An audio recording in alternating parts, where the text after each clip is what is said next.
A U.S. expert has said the 15th BRICS summit, due to be held in Johannesburg, will be a message of peace, harmony, and development.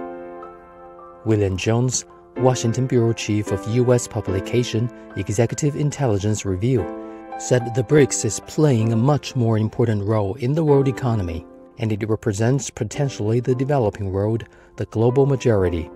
The BRICS now is becoming one of the most important elements for economic development worldwide. Over the past few decades, you haven't had much going on in places like Africa, Asia, aside from the fact that the BRICS countries, including China with its Belt and Road Initiative, has started a new wave of economic development.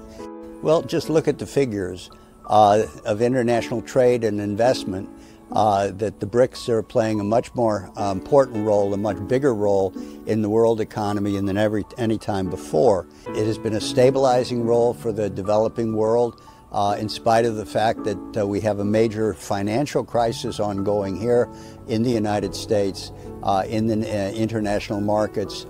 And I think that shows that the world now is in a different situation now because of the development of organizations like BRICS. I think the development of the BRICS Summit now is tremendous. It really represents potentially the developing world, the global South. The global South is the global majority.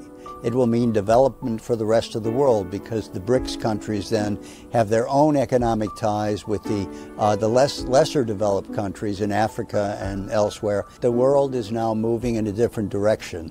It is the tune of the global South that we will be hearing at the BRICS conference, not the warmongering of the G7 or of the NATO group.